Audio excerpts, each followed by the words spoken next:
Buat YouTube nih. Bismillahirrahmanirrahim. Assalamualaikum warahmatullahi wabarakatuh.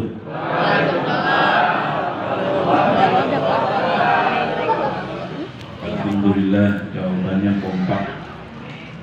Saya doain bapak-bapak yang jawab salam saya semoga jadi orang yang istiqomah. Istiqomah singkatan dari istrinya 3 dikontrakin rumah. Bapak-bapak pada ketawa, ibu-ibu cemberut. Iya, ibu-ibu juga saya doain bu yang jawab salam saya. Mudah-mudahan ibu jadi orang yang tawadu. Tawadu singkatan dari tahu warna duit. Lakinya nyimpen duit di mana aja tahu. Sampai di selipan peci tahu. Suaminya lagi nggak pakai peci, pecinya diperiksain ada duit 500.000. Bocah tawa baik. Kata bininya, bang ini duit apa 500.000? Di mana? Di dalam selipan peci. Kata lakinya, bu ya, duit apa bang? Duit sial itu. Mengapa? Gua udah umpetin masih tawan baik. Ya sekali lagi biar semangat. Assalamualaikum warahmatullahi wabarakatuh. Waalaikumsalam warahmatullahi wabarakatuh. Alhamdulillah. Alhamdulillahilladzi yumiddu man ata'ahu bin nasril mubin wa yajzi man jahada fi sabilihi bil fawdil azim. أشهد أن لا إله إلا الله وحده لا شريك له وأشهد أن محمدا عبده ورسوله لا نبي بعده اللهم صل وسلم وبارك على هذا النبي الكريم وعلى آله وصحبه المجاهدين الطاهرين الطيبين أما بعد فقد قال الله تعالى في القرآن الكريم وهو أصدق القائلين أعوذ بالله من الشيطان الرجيم بسم الله الرحمن الرحيم وما يؤمر من مؤمر ولا ينقص من أمره إلا في كتاب إن ذلك على الله يسير صدق الله العظيم. Yang sama-sama kita hormati Sahibul musibah,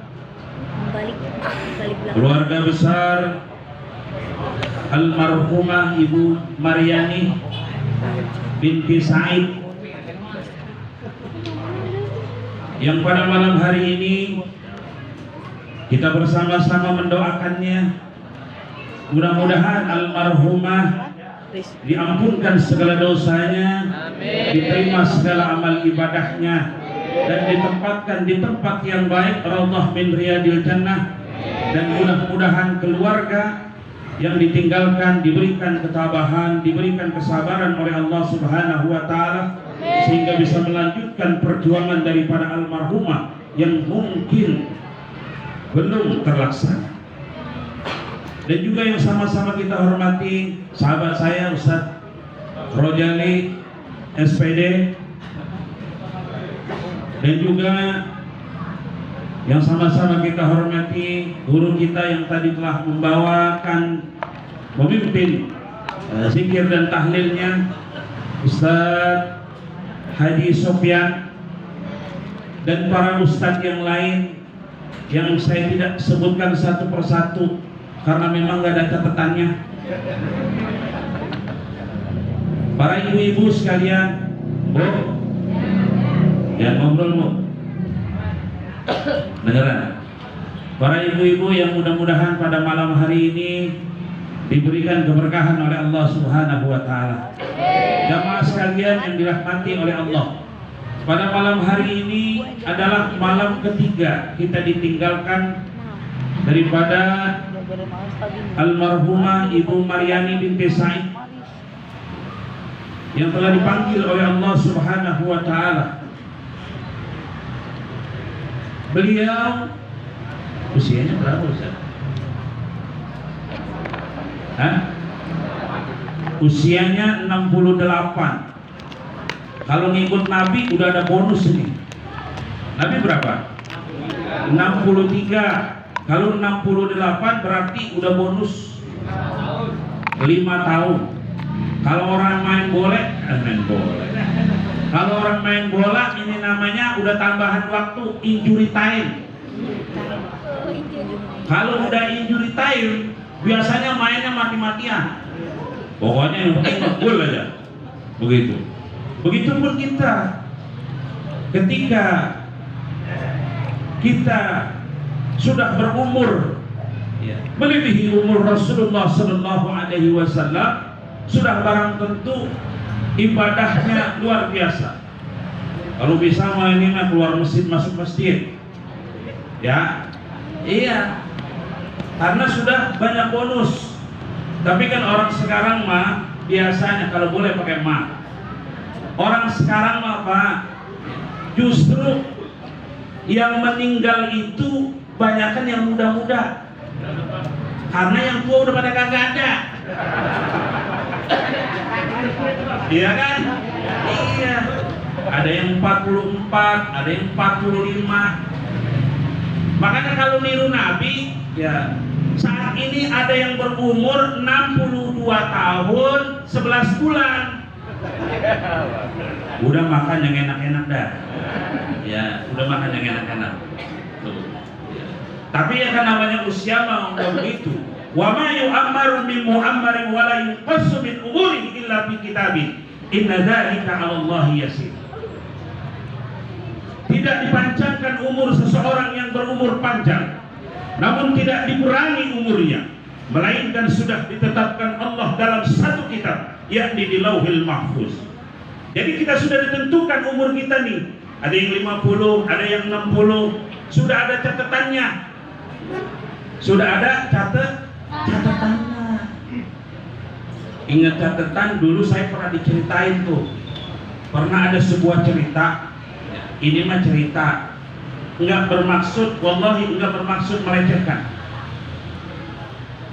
Jadi ada pernah dulu orang cerita, ya, itu Pak, ya, ketika malaikat pencabut nyawa, ya, jadi kalau seandainya apa ya, setahun sebelum kematian,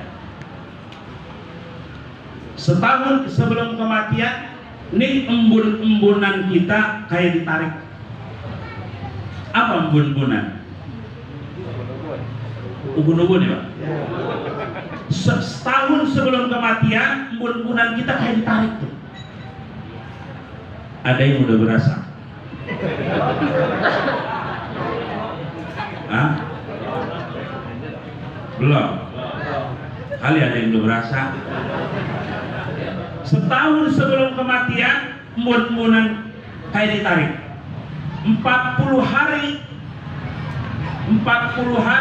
sebelum kematian, daun yang ada di Lauhil Mahfuz jatuh, dipungut tuh sama malaikat maut. Siapa namanya? Ada namanya di situ. Ternyata namanya Udin. Ada yang namanya Udin? Ini mah cerita. Ya. Ya. Mau maafin ya, Bang Udin. Ya. Dilihat namanya Udin. Itu 40 hari udah diikutin aja sama malaikat. Hati-hati tuh. 40 hari. Ya. Daun yang ada di Lauhil Mahfuz satu dipungut sama malaikat, namanya Udin. 5 hari, seminggu sebelum kematian, itu perasaan kita udah gak ada nyium apa-apa dah tuh. Baru tahu dia corona.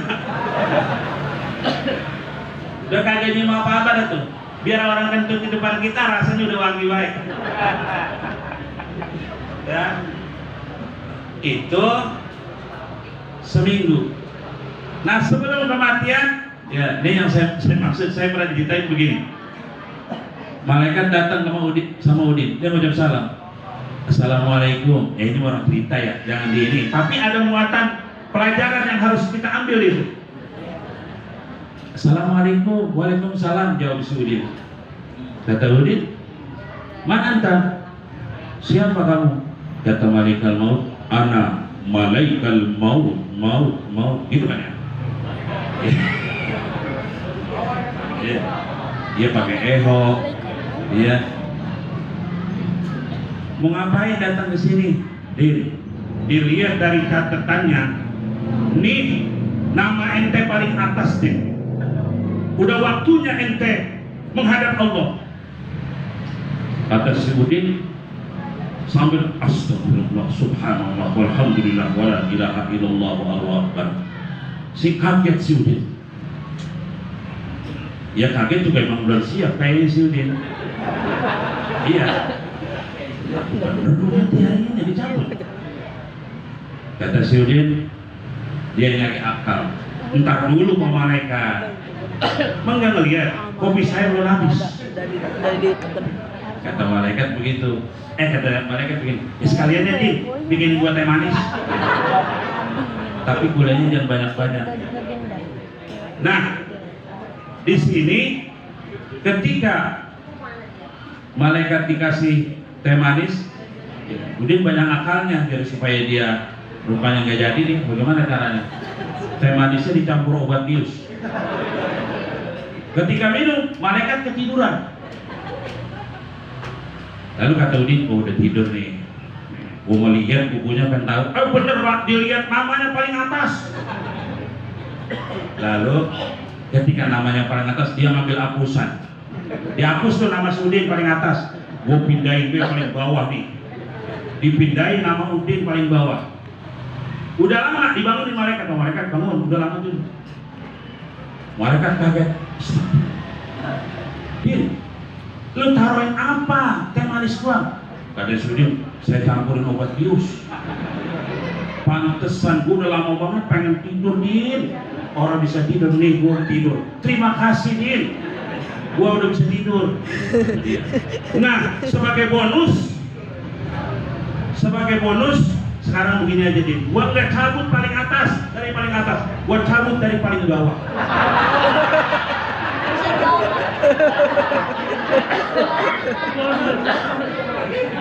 Mati juga nggak? Mati. Emang udah waktunya. Paling dah ajaluhu wa la yastakhirun sa'ata wa la yastaqdimun. Kalau udah waktunya, ya mati Pak. Maksud saya begitu. Nggak ada yang bisa dimajukan, nggak ada yang bisa dimundurkan. Semua itu sudah ketentuan Allah Subhanahu wa ta'ala. Ayyuma mura'atan matat zawjuha an haradin dakhalatil jannah. Mohon maaf kalau salah, saya baru ngapalin di motor tadi. Iya. Jadi kalau ada seorang istri meninggal lalu suaminya ridho, maka surga itu buat istri. Amin ya Rabbal. Jadi bapak istrinya meninggal. Ini kata Nabi bukan kata saya. Terus bapak ridho, itu surga buat istrinya yang meninggal. Nanti makanya pulang Pak, Bu, kalau pulang tanya suaminya, Pak, Papa, kalau saya mati duluan, Bapak ridho nggak? Begitu Bu, tanya. Bu, tanya begitu. Kira-kira Bapak jawab bagaimana? Gua ridho banget. Dia udah punya ririkan lagi di sana. Dia kan ada. Ya. Istri udah dikadang itu. Ya. Suaminya masih ngomelin baik. Emang lagi lockdown, suaminya orang punya kerjaan, gojek bolak-balik orang dapat muatan. Suaminya diomelin mulu. Bininya lagi ngepel, suaminya lagi ngopi. Kata bininya yang lagi ngepel ngedumel mulu. Hati-hati, ngopi, orang bantu ini ngepel. Gitu. Diomelin mulu lakinya. Terus kata lakinya, lu ngomel mulu, ntar gue cepurin sumur lo. Kata bininya, coba kalau berani. Putih coba. Oh bener, dibopong tuh, cepurin ke sumur. Betulnya sumurnya nggak ada airnya. Ya, habis cepurin sumur, dia mah ngopi lagi. Lupa udah setengah jam istrinya di dalam sumur. Astagfirullahaladzim, biniku di dalam sumur ya. Ya buru-buru dah, datang sumur udah nggak ada airnya tuh. Dikotrakin tuh timba, ya giliran dulu mah dikotrakin begitu, ya emang bininya gede kan berat tuh, dulu udah naik nih mah udah naik, digilir begitu, ternyata yang naik tuh bukan bininya, makhluk rambutnya merah, matanya belok. Kata lakinya, kamu siapa? Saya jin penunggu sumur ini, udah 50 tahun saya di dalam. Bini gua mana? Justru gua naik ke atas, bini lu di dalam lagi ngomel-ngomel tuh.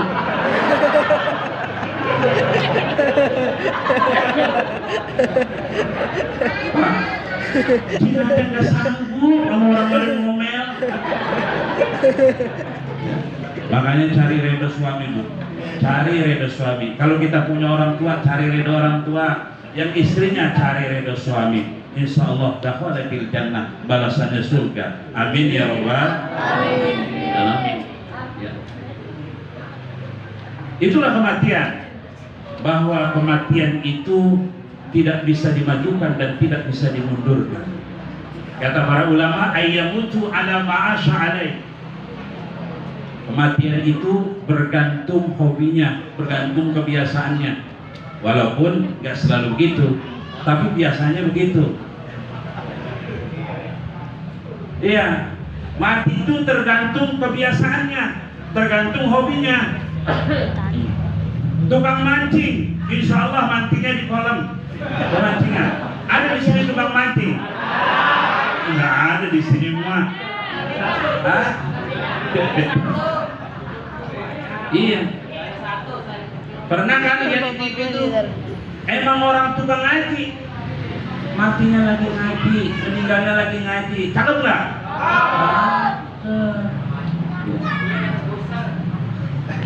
Itu di Taman Mangu di Al-Falah 2 tahun yang lalu, khotib lagi khutbah Jumat. Ketika selesai khutbah pertama, mau khutbah kedua, mau duduk, ternyata giwarnya sebelah kanan jatuh, langsung Allah cabut.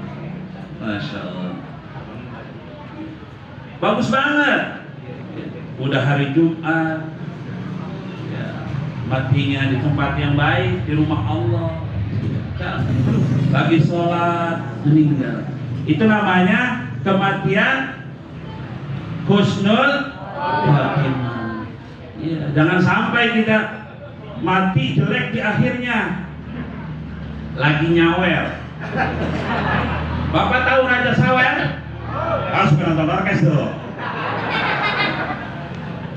Saya juga, kata orang, kata tetangga saya, dia mah suka nonton Pamilis katanya.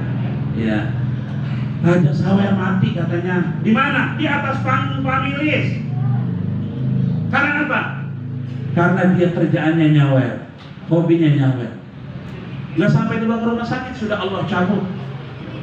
Makanya kalau punya hobi yang baik-baik aja Pak ya, punya hobi yang baik-baik aja, punya kebiasaan yang baik-baik aja ya, supaya matinya husnul. Mau matinya husnul khotimah apa suul khotimah Pak? Mau saya ajarin biar matinya husnul khotimah? Gampang. Kalau kita mau meninggalnya di akhirnya husnul khatimah, taubat tiap hari. Mau nggak taubat tiap hari? Hah? Iya, taubat tiap hari, istighfar tiap hari, insyaallah husnul khatimah. Iya. Ya kalau kita lupa terus, ya itu yang menyebabkan kita lalai. Ya. Jadi ketika kita ingin husnul khatimah, maka perbuatan kita pun harus yang baik-baik, kebiasaan kita harus baik-baik, minta ampun setiap hari kepada Allah Subhanahu wa taala. Insyaallah husnul khatimah. Amin ya rabbal alamin. Jamaah sekalian yang dirahmati oleh Allah Subhanahu wa taala. Ada satu riwayat ya, sahabat yang bernama Sa'ban, orangnya istiqomah. Setiap hari sholat datangnya paling dulu. Datangnya paling dulu. Ketika dia datang, dia pilih duduknya paling depan pojok kanan. Setiap datang begitu terus. Ketika ditanya sama sahabat yang lain, wahai Sa'ban, kenapa kamu milihnya pojok kanan? Sok pertama pojok kanan. Kata Sa'ban, saya milih ini biar supaya enggak mengganggu sahabat-sahabat yang lain. Iya, lagi sampai mengganggu orang di pojok. Paling banyak nyamuk. Ya. Begitu terus setiap dia salat. Suatu saat Rasulullah SAW tidak melihat kalau di pojok ada Sa'ban. Ditanya kemana Sa'ban, tidak ada yang tahu. Ditunggu sebentar karena sholat subuh waktunya sedikit. Selesai dia sholat. Kata Rasul, udah kita sholat saja. Ketika sholat selesai sholat, Rasulullah tetap menanyakan kabarnya Sa'ban, tidak ada yang tahu. Kata Rasul, ada yang tahu rumahnya? Ada ya Rasul, saya. Ya udah, antarkan saya ke sana. Ketika Rasulullah SAW bersama sahabat itu datang ke rumah Sa'ban, Rasulullah baru tahu bahwa jarak antara rumah Sa'ban dengan Masjid Nabawi itu sekitar 3 jam perjalanan. Jauh nggak Pak 3 jam? Jauh. Tuh sahabat Pak, biar jauh tapi tetap menghadiri sholat berjamaah. Kita mesti di mata. Malas ya Pak? Tuh jujur banget. 10 meter jarak rumah kita dari masjid, terasa itu sangat jauh bagi kita. Tapi kalau tontonan, undangan jauh juga diparanin. Lebih mementingkan urusan-urusan yang seperti itu dibanding panggilan Allah Subhanahu wa ta'ala. Datang Rasulullah, dia salam, ketemu sama istrinya. Rasulullah menanyakan, saya mau ketemu Sa'ban, adakah Sa'ban? Kata istrinya sambil mengusap air mata, ya Rasulullah, Sa'ban telah meninggal dunia tadi pagi. Inna lillahi wa inna ilaihi raji'un. Lalu Rasulullah mendoakannya. Dan ketika akan pulang, istrinya mengatakan, wahai Rasulullah, ada yang saya ingin tanyakan sebelum engkau pulang. Apa itu wahai ibu? Ya Rasulullah, ketika proses sakaratul maut Sa'ban, dia berteriak 3 kali. Saya tidak mengerti apa maksud teriakannya. Yang pertama, teriakan yang pertama, dia katakan, aduh, kenapa tidak lebih jauh? Teriakan yang kedua, kenapa tidak dengan yang baru? Teriakan yang ketiga, kenapa tidak semuanya? Itu teriakannya. Teriakan yang pertama, kenapa tidak lebih jauh? Sa'ban, perjalanan dari rumahnya ke Masjid Nabawi 3 jam dilakukan untuk sholat berjamaah. Ketika sholat berjamaah, luar biasa istiqomahnya. Setiap hari seperti itu. Ketika dia sakaratul maut, digambarkan oleh Allah Subhanahu wa ta'ala tempat kembalinya nanti suatu surga yang indah, yang luar biasa. Makanya kata sahabat, kenapa tidak lebih jauh? Karena ketika dia sholat begitu jauh jaraknya, dikerjakan secara berjamaah, Allah berikan balasan yang begitu nikmat surga. Kata sahabat, kenapa nggak lebih jauh lagi? Kalau lebih jauh lagi, sudah barang tentu surganya akan lebih tinggi lagi. Tuh Pak, udah jauh kan pengen jauh lagi agar balasan surganya lebih tinggi. Itulah digambarkan ketika sakaratul maut. laqad kunta fi qablatin min hada fakasabna anka qita'aka fa basaruka al-yawma hadid. Dulu engkau begitu lalai akan hari ini, maka pada saat ini, hari ini disingkapkan mata yang menutupi matamu sehingga penglihatanmu begitu tajam. Disitulah kita tahu di mana kita nanti akan berpulang. Kalau banyak kebaikan kita, maka kebaikan itulah yang akan menemani kita nanti di alam barzakh, yang akan menemani kita nanti ketika di yaumil mahsyar. Kebaikan-kebaikan kita. Teriakan yang kedua, kata istrinya Sa'ban berteriak, kenapa tidak dengan yang baru? Jadi Sa'ban jam 1 udah mulai rapi, bersih, sudah pakai baju yang bagus untuk menuju Masjid Nabawi. Ketika dia menutup pintu untuk berangkat, baru beberapa langkah kakinya, dia merasa dingin banget. Kalau kita mau menggigil gitu, saya harus balik lagi ke rumah, mengambil baju satu lagi untuk melapisi tubuhnya agar jangan terlalu dingin. Lalu setelah diambil, dia berangkat dan di tengah perjalanan dia ketemu sama orang yang sedang kedinginan, udah mau mati, menggigil.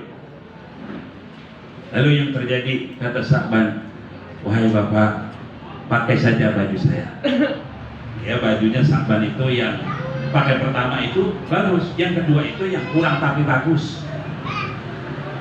Setelah dia kasih bajunya yang jelek tuh buat ini, diajak tuh sama-sama ke Masjid Nabawi. Itu perbuatan seperti itu Pak Allah ganjar dengan surga yang begitu indah. Diberikan Allah Subhanahu wa ta'ala tempat ketika dia bisa sakaratul maut, digambarkan seperti itu. Makanya kata sahabat, kenapa nggak saya kasih yang baru? Kalau baru mungkin tingkatan surganya akan lebih tinggi. Gitu. Ya Allah. Makanya sekarang banyak tuh orang kalau ngasih bukan yang baru, pakaian bekas, kebakaran kasih pakaian bekas, ya, tsunami kasih pakaian bekas, ya mungkin dari situ. Terus teriakan yang ketiga, ya kata Sa'ban berteriak, aduh kenapa enggak semuanya? Kenapa enggak semuanya? Jadi ketika pulang dari Masjid Nabawi jam 9-an, Sa'ban perutnya perih, pengen sarapan. Ketika dia sarapan, roti 1 potong, susu 1 gelas. Jadi ketika dia mau sarapan nih, Pak, kalau yang udah pergi haji pasti tahu roti Arab tuh kayak gimana. Ya kalau di sini mah 3 biji kita nggak kenyang.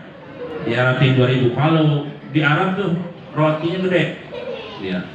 Saya waktu di Mekah itu dulu pernah waktu haji, ya, makan roti ya 1 sampai kebeler. Bibir saya, lidah saya, lo gede banget rotinya kayak tampal begitu. Nah, itu cuma setengah real. Ya. Itu kalau udah dingin, enak-enak makannya anget. Kalau anget itu enak empuk. Tapi kalau udah adem, masya Allah Pak, bibir kebeler makan. Ya, tuh. Ya, jadi ketika dia lagi sedang mau makan nih, mau makan roti, mau minum susu, datang, Assalamualaikum. Kira-kira tuh yang datang siapa? Pengemis. Iya, kalau begitu udah pasti pengemis. Ya. Kan kalau kemarin tuh sering banget tuh dari masjid Assalamualaikum tiap pagi. Assalamualaikum warahmatullahi wabarakatuh. Inna lillahi. Kemarin-kemarin hampir tiap hari tuh. Assalamualaikumnya lain, beda. Iya. Kalau pengemis kayak tadi, Kalau mau buat masjid begitu. Ya. Ada kalau MC dangdut mau pakai hak ya. Assalamualaikum. Gitu Pak. Ya. Ada juga yang di rumah. Assalamualaikum. Asal jangan terpulang Bapak begitu. Assalamualaikum. Lakinya dari dalam, pengemis bikin apa ini mah ya? Ya. Tuh. Jadi emang begitu. Allahu Akbar juga sama Pak. Allahu Akbar nih. Allahu Akbar ya. Sama kalimatnya tapi beda intonasinya. Allahu Akbar Allah akan jadi orang soleh. Makanya Pak, kalau sedekah itu langsung nanti Allah Subhanahu wa Ta'ala, sedekah itu akan menjaga kita di kubur kita. Amin ya Rabbal. Terakhir, saya kepingin pesan. Saya setiap ceramah saya selalu pesan begini Pak. Pak, Bu, kita ini semua udah pada tua. Ya, ibadah yang rajin. Jadikan ibadah kita ibadah yang istiqomah. Kita harus punya ibadah andalan. Ibadah andalan apa aja? Ada orang emang orangnya rajin puasa. Ya udah. Ibadah andalannya puasa. Ya ibadah yang lain tetap, tapi tensinya dia lebih banyak karena punya ibadah andalan. Nanti masuk surganya Marbit Royan. Masya Allah. Nih kita suka sholat. Ya Allah Pak, sering bangun malam nggak? Sering bangun malam? Ngapain? Kencing doang? Bu, sering bangun malam nggak? Sering. Ngapain? Netain. Nanti kalau pulang, saya kasih oleh. Nanti kalau pulang, janjian tuh sama bapaknya. Pak, kata Ustaz Saifi, kita harus banyak sholat malam. Wa minal laili fatahajjat bihi nafilatan lak asa ayyab'atsaka rabbuka maqaman mahmuda. Kalau kita sholat malam Pak, Allah akan naikkan derajat kita maqaman mahmuda, ke derajat yang tinggi Pak. Mau nggak Pak?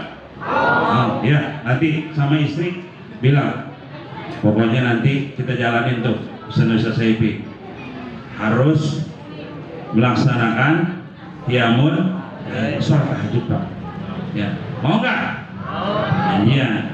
Kami istri gini, Min, istrinya siapa namanya Mina? Min, ini kata Ustaz Saifi, kita harus banyak sholat malam. Ya, nanti janjian aja. Kalau seandainya lu bangun duluan, bangunin gua. Nanti kalau gua bangun duluan, gua bangunin lu. Gitu kan? Akhirnya apa? Dia tidur, suaminya kan biasanya lama banget tidurnya. Nonton bola dulu, nonton TV dulu, lama. Tidurnya agak malam. Nah istrinya mah udah tidur, pulas saja. 2:30 bangun. Yang bangun siapa? Istrinya. Ya. Lihat suaminya masih ngorok. Bangunin tuh. Ya. Banguninannya ambil gayung dari kolam tuh, isi air dikit. Jangan disiram. Diolesin matanya begitu biar supaya bangun. Ya emang dasar orang ngantuk. Belum banget tidurnya, susah juga Pak. Taruh gayung, nih Pak, usap-usap Pak, ya, jidatnya usap-usap. Bangun nggak kira-kira? Iya, biasanya manggil apa biasanya? Fafa, apa babalu? Oh ayam beb. Pak, bangun Pak, janjinya kan mau sholat malam. Paling gitu kan? Ya, udah. Nih, kalau enggak ini ya, ini lehernya usap-usap Pak, biar geli tuh, biar bangun. Bangun Pak, enggak bangun juga. Ya, nih, dia kan punya bulu dada tuh. Ya, lakinya usap-usap bulu dadanya. Bangun apa? Ya, udah begitu, enggak bangun juga. Ya, pusarnya titik-titik. Udah sekebluk kalau gitu. Ya. Nah, orang bangun juga ke bawah. Kira-kira bangun nggak? Ada yang protes, Ustaz, kalau begitu mas saya nggak jadi sholat. Kata saya, biarin, laksanakan dulu tugas negara. Maunya katanya. Ustaz, kalau begitu mengaji sholat, biarin. Dia pertama gak ngerti. Laksanakan dulu tugas negara, setelah itu mandi, setelah itu sholat berjamaah, sholat qiyamul lail, sholat tahajud bareng. Suaminya jadi imam, istrinya jadi makmum. Ya kan? Cakep kan? Cakep. Pertama pahala bunuh Yahudinya dapat, sholat malamnya dapat, double. Sekali dayung, 2 pulau terlampaui. Masya Allah. Tuh, ya Pak? Tuh. Jadi dilaksanakan tuh istiqomah tuh, qiyamul lailnya, tahajudnya, ya dilaksanakan. Mau nggak Pak? Ustaz nggak yang ngajarin yang nggak benar, Ustaz mengajarin yang benar. Ya, tuh, ya. Jadi terakhir itu istiqomah lah. Ya, istiqomah. Ya. Orang Pak kalau istiqomah insya Allah matinya husnul khatimah. Ya. Udah lama banget ya Pak? Hah? Terus apa udah? Saya takut lama-lama buat lagi.